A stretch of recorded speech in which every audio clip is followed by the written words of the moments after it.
আবার ভালো করে কানের মধ্যে নেন, মাজারে দান করে শহীদ বেদিতে শ্রদ্ধা জানিয়ে মারা গেছে, এই লোকটিকে জাহান্নাম থেকে বাঁচানোর আর কোনো পথ নাই, না কোনোই পথ নাই।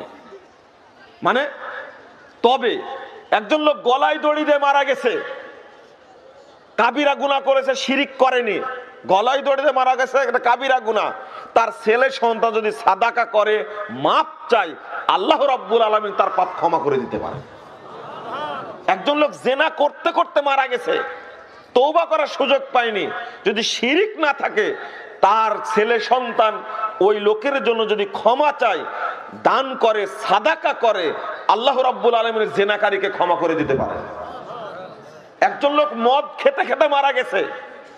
তওবা করার সুযোগ পায়নি, এই লোকটি শিরিক